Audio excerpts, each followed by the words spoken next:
Hello everyone, welcome back to another video. My name's Unkept Cactus, and this is Discovery. This is a PlayStation VR game that also isn't VR. I don't know, it's weird. It was marketed towards people as a VR game. It was also marketed towards people as a non-VR game, so I guess it's VR compatible. Now, a lot of the times you'd be looking at this game and going, oh, VR, meaning I could use the PlayStation Move controllers with them and pick up blocks, do the thing, right? Build like that. No. The PlayStation Move controllers are not compatible with this game. Why is it even a thing? You have a VR headset specifically to be immersed into a game and feel like you're there. Holding the controller grounds you in reality, and no one wants to do that. I understand that they're going for a Minecraft clone, but they have no reason to have even wanted or to have not included the VR Move controllers with this. That being said, here's how this video is going to play out. I'm going to say what I like about the video, or what I dislike about the game, and what I like about the game. The dislike list is a lot longer than the like list, so buckle up your seatbelt, boys and girls, and let's get into the action. Alright, first thing that I have to say, when it comes down to whether this is a good game or not, it's always going to be the controls. Always. Are the controls good enough to feel like you can do them without even looking at them? Well, yes and no. For games like Surgeon Simulator, they are purposely trying to aggravate you with their quote-unquote bad control scheme. Well, their bad control scheme was intentional, which, fair enough, but they wanted to make a challenging, rage-inducing game that was also fun. And they succeeded. This game, the controls aren't bad, but game itself doesn't have a survival mode. It doesn't have any real,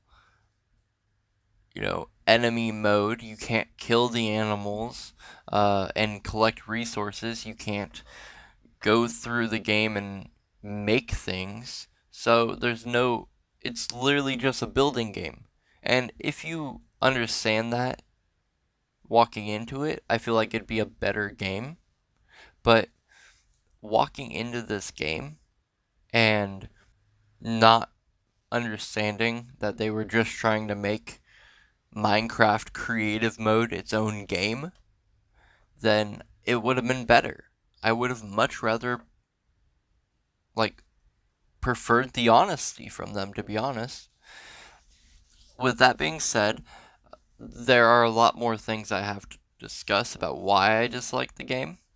One reason that I really don't like this game,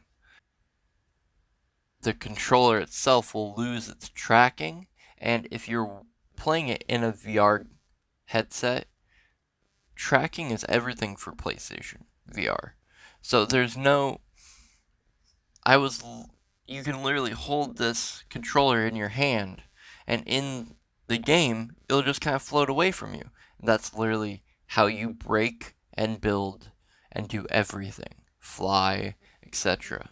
If that leaves, then the accuracy of you, or of your building and whatnot, can come crumbling down if you don't understand where it went. And that's within inside the eye of the PlayStation camera. So this game has no excuse as to why it should be as bad as it is. There are just little bugs and little design flaws that they needed to get finished with. Another thing, let's step into why I like the game. And sorry, doggo had to shake apparently. Um, let's get into why this game is good. This game is good because of the art style. It's good if you understand what you're stepping into the first time, not when you spend the $10 for the game itself. So when you purchase this game, and say you have little ones who you hand the controller off to and they get play it for hours, that's completely fine. But it's the idea that this is marketed towards VR players. And VR players, if you put on the headset and load it up, it specifically says, hey, children 12 and under shouldn't play VR, just so you know. So, I mean, there's a lot of different things about this game that are like, oh, VR's not for the babbies. And so why make a game that's this simplistic and this childish for VR? Just knock it off with the VR compatibility on games that don't need it. And there's some games that it works for, like Job Simulator and a couple other games. It really does work for them because of their art style.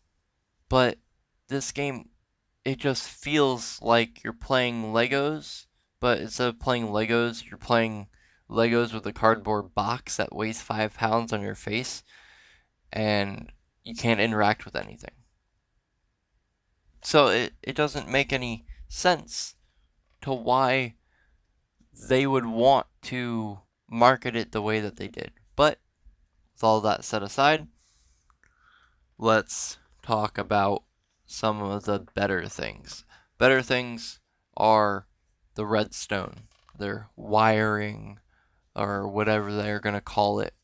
Um, it actually works. It's hard to place in VR, but it does actually work, and it is really good. The tracking for the remote, not so much, but the wiring at least works well. Um, the wiring is very intricate. You have your base wire, like you have your base redstone, and then you have all the different devices. Now, I haven't played around with it too much, but from what I have played around with it, it works amazing. I mean, I don't know how you could go wrong with making something that just turns things on and off. I mean, Minecraft's been doing it for years. I was in Minecraft version like 0.4, I think, or something like that.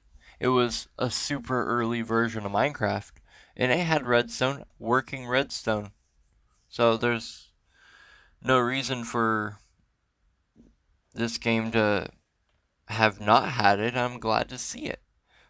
Another thing that I love are the day and night cycles. I love the fact that you feel like you're on a moon of Saturn, or at the nighttime you feel like you're alone in this vast wasteland with nothing but animals. And this is a multiplayer game, but like I said, I don't know why you would play it with other people except for with your little children or whatever. There are things with this game that just don't work. And I want to talk about some of those. There's a lighter in this game. It literally says lighter. And I'm sure it's for lighting things on fire. But I couldn't get it to work. So, I mean, I can't tell you how good the flames look, but they have their own kind of version of glowstone, or like a disco ball, and there are a couple other really cool aspects of the game. I don't see why certain things didn't get removed or scrapped. Like all these satanic animals, like, I don't understand why these are so evil looking. And it saddens me because this game could have been so great and so nice and probably sold more copies than what it did. You know, if they would have done it correctly, and the correct way of doing it is literally making an actual survival system, it would have been so much better. But no, instead they slapped creative mode in the face with a VR sticker on it and said, hey, all you VR console people out there, come on over. We got a cheap VR game for you.